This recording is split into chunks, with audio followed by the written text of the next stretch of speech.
atau Dia bab 13, kabur dari rumah sakit. Yayu melakukan berbagai pemeriksaan, dan itu atas perintah Chef Robi.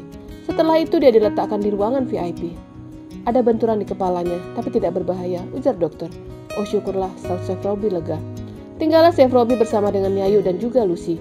Wanita itu terus memperhatikan Chef Robi, pria yang sangat tampan dan cukup perhatian kepada Yayu. Di mana kalian tinggal? Tanya Chef Robi tanpa beralih memandang Yayu. Di Jalan XY, sahut Lucy. Chef Robi menoleh ke arah Lucy. Kondisi kamu sudah jauh lebih baik. Kamu bisa istirahat. Aku akan menjaga Yayu, ujarnya. Maaf pak, saya pergi dengan Yayu. Tidak mungkin saya tinggalkan dengan... Lucy diam. Apa kamu ragu denganku? Lucy menggelengkan kepalanya. Jika Yayu bangun dan bertanya bagaimana, tanyanya. Aku akan mengatakan kepadanya kalau kamu... Chef Robi diam. Dia melihat Yayu sedang mengerjapkan mata. Bulu mata itu bergerak naik turun, lalu menatap silaunya lampu yang tepat ada di atas kepala. Dia langsung menoleh ke sampingnya. Ketika melihat wajah Chef Robi membuatnya langsung duduk. Yayu berbaringlah. Kamu baru saja mengalami benturan, ujar Chef Robi. Yayu melirik ke arah Lucy. Wanita itu menggerakkan kepalanya, lalu melirik ke arah Chef Robi. Dia mengerti jika Lucy bertanya-tanya tentang siapa pria yang ada di depan mereka. Maaf Yayu, karena saya, kamu dan temanmu kecelakaan, sesal Chef Robi. Mungkin dia menyesal karena tidak sengaja menyenggol motor Lucy, tapi dia tidak menyesal bertemu dengan Yayu. Yayu hanya menganggukkan kepalanya, lidahnya seperti tercekat. Dia tidak ingin bertemu dengan siapapun, tapi takdir mempertemukannya juga. Tiba-tiba terdengar suara perut Yayu yang berbunyi. Mereka seharusnya sedang makan malam, tapi karena kecelakaan itu membuat mereka lupa dengan makan malam. Kamu lapar? Tanya Chef Robi. Iya, sahutnya sembari melirik ke arah Lucy. Chef Robi tidak ingin meninggalkan Yayu. Dia masih ingin bersama dengan gadis belia itu.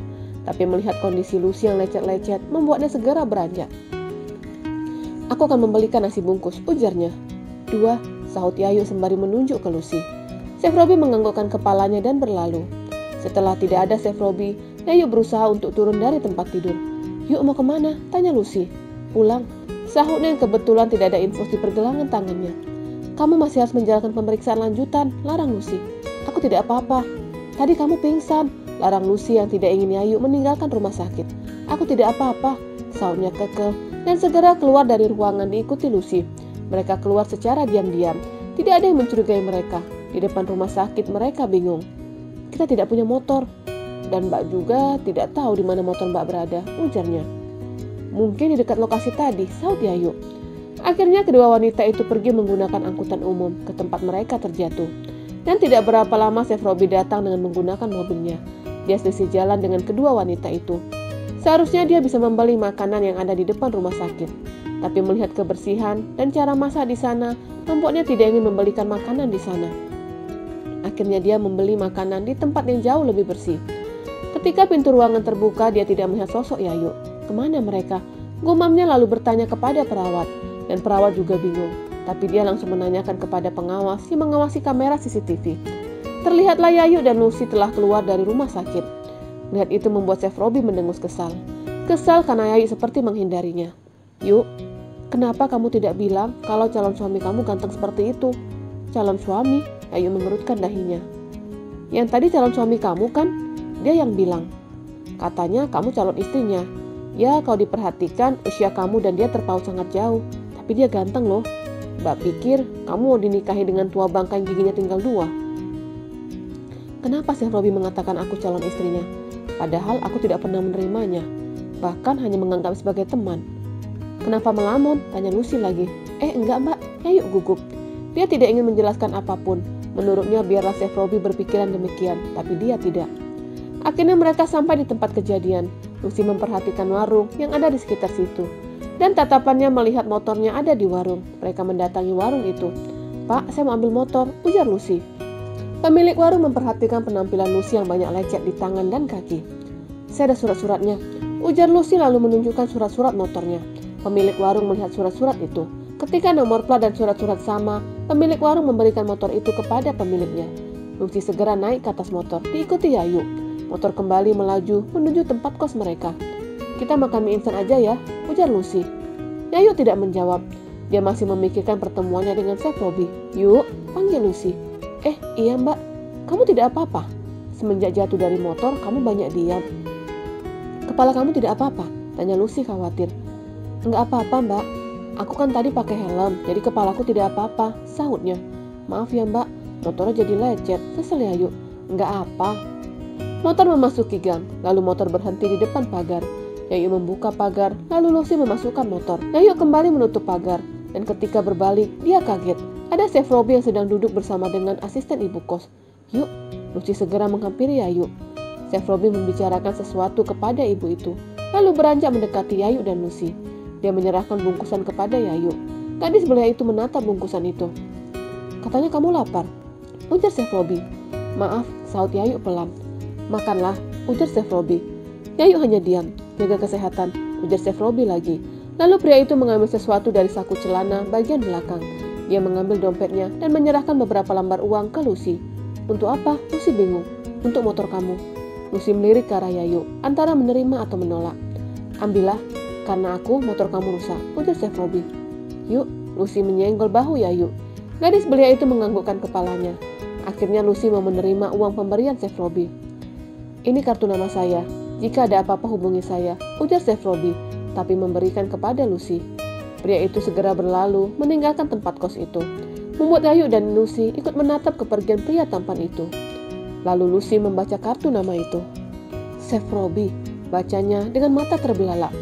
Dia chef di restoran Zero, ujar Lucy kepada Yayu dan asisten ibu kos. Pantas wajahnya seperti tidak asing. Ternyata Chef Robbie, ujar Lucy.